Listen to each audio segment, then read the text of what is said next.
Hello, I'm Richard Vobes, the Bold Explorer, on another walk.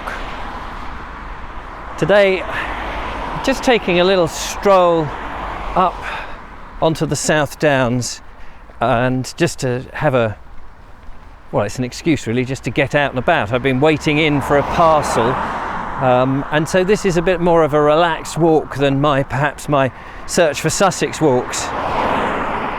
And I'm starting by quite a busy road. I think this is the Shoreham Road. I've parked up behind me on, I think it's called High Trees, on the Upper Beeding roundabout. There's a little car park, and I think here we join the South Downs Way. Here we go. South Downs Way, and it's eastwards is where I'm going. South Downs Way, ancient bridle path. That makes it sound odd, doesn't it? Ancient bridle path, but it's an ancient path that is now a bridle path. But it's an ancient trackway, I guess is a better way of putting it. And I've not done this stretch. If we follow this up, you can get to Truleigh Hill and then along to where I've been working fairly recently at Edberton or Edberton, depending on how you want to pronounce it, and then across to Poynings, Devil's Dyke and so on. This particular stretch of downland is pretty ancient. I mean, all of the South Downs, of course, is pretty ancient. They are an ancient landscape, but over the last 100 years, they have been interfered with in quite a terrifying way, particularly the encroachment of buildings on the downs, of domestic dwellings, of industry, and of course there's been a lot of intensive farming which has churned up a lot of the ancient landscape in terms of the burial mounds, the lychets, the evidence of ancient man.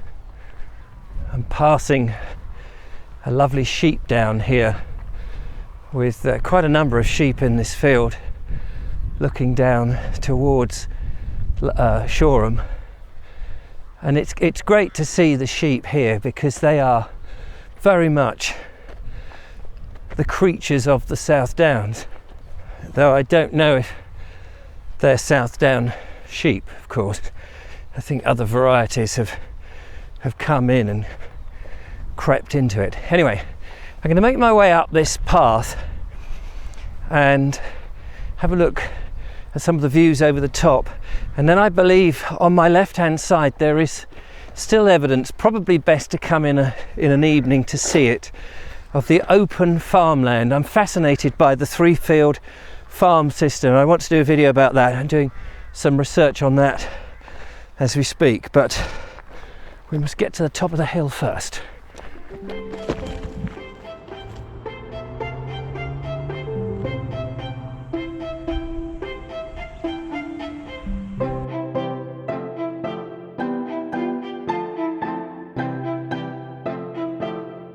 And now at the top of this stretch, and I just wanted to pause here to show you an interesting thing. The difference between here, sheepland on this side, looking back towards the Ada Valley there, and then intensively farmed land with a crop here close to the top, going down, looking beyond. We've got Upper Beeding, and then beyond that we've got Bramber and Bramber Castle. On that side we've got Windmill Hill, which is a small hill. And I was reading how back in the day, 100 years ago and then beyond, let's come through all this here, sheep would have been up on the top of the downs, and then every night shepherds would have brought their sheep down to where crops were, down in the weald, as it were, or on the flats rather than on the hills. So there's been a change because the intensive farming has shifted up onto sides of the downs that it never was. If I've got that right. Lots of oxeye daisies growing there, and I'm just going to come this way.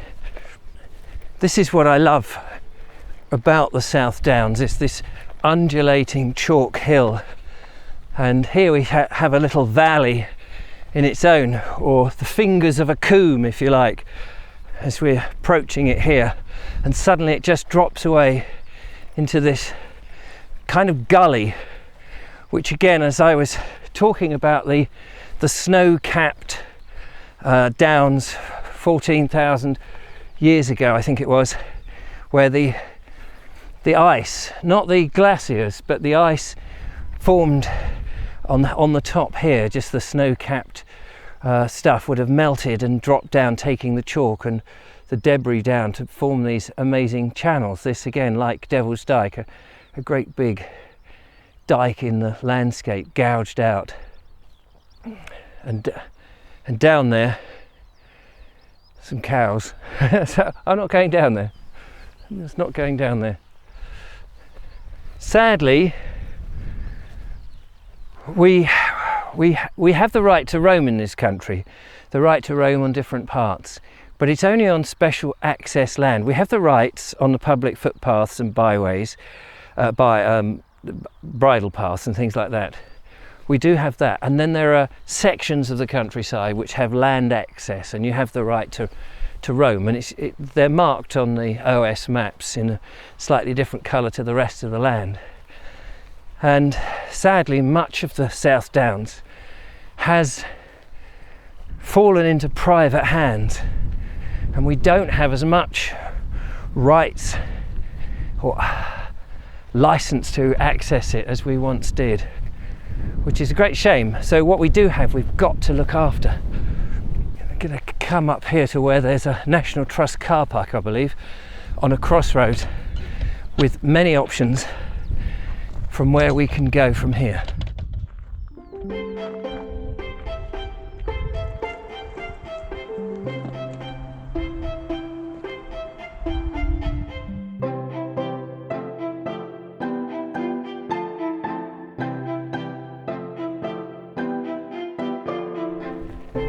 I've passed the crossroads as you saw, and I've come down a track which is heading north at the moment, as if going down, I suppose, towards the bottom of Truleigh Hill, maybe, or towards Windmill Hill anyway. And anyway, my point I wanted to raise is the abundance of wild flowers here in the banks that are along here, the absolute diversity of different grasses and wild flowers, delicate looking wild flowers in the banks that clearly have a heritage here for generation after generation.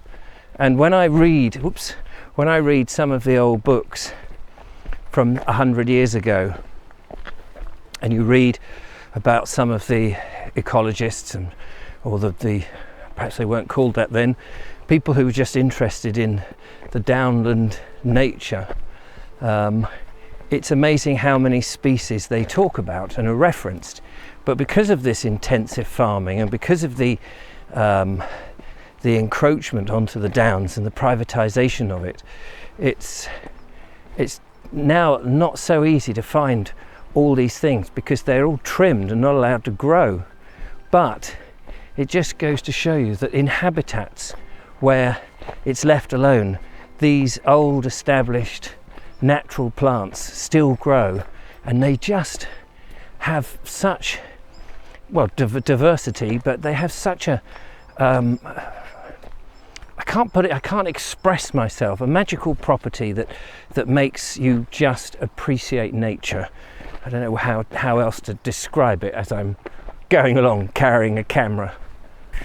These old roots, as ancient as anything, as flocks of sheep perhaps were driven down these pathways down to different fields. Here, look, we have an orchid just there. I think that's a common spotted orchid, I was told. Beautiful. And the thing is, you mustn't pick these plants. They're not for picking. They are natural. Look at all these.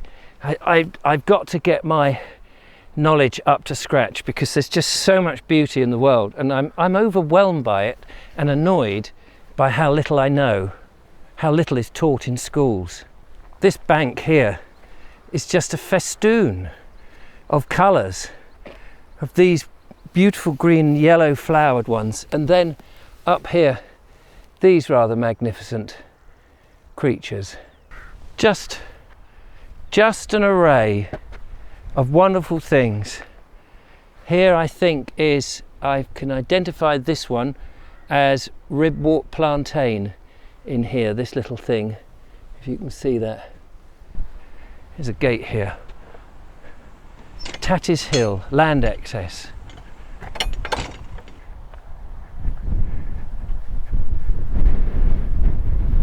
And down there an old barn,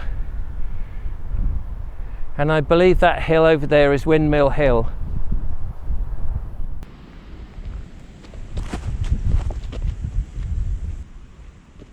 I have to say, this is the most exquisite pathway that I've been going through this wonderful undergrowth of trees. It's absolutely superb. We've got all sorts of course we've got hawthorn, and there's some elder here with their florets or florries of their blooms. And in the distance there we see the chalk face right there in the distance of an old chalk works, and they of course pepper the South Downs. The chalk, such a useful product, used in farming to get rid of, I think, the acidity of the soil, to make it more alkaline. If I've got that wrong, it's the other way round. Of course, for building, chunks of chalk were used. The better stuff, I believe, was known as clunch. And then of course for mortar, as a mortar and a sort of a lime wash, if you like, or a mortar wash on churches and things, to give them that sort of white finish that they used to. And we're in the bowl here now of what was, again, a great big coombe, natural coombe, with just full of wonderful flowers and grasses and plants that one can't actually get down into, and just as well really, it's all sort of protected. Looking across here, then you get these somewhat manicured hillsides in the foreground, which on the face of it looks great, but it was never really like that. I'm just looking back now towards Beeding and Bramber. I've sort of come to the point where I'm going to stop on my walk. I've come along this hedgerow down here and up to the top there, and I came over from the top of that hill and then down to High Trees car park.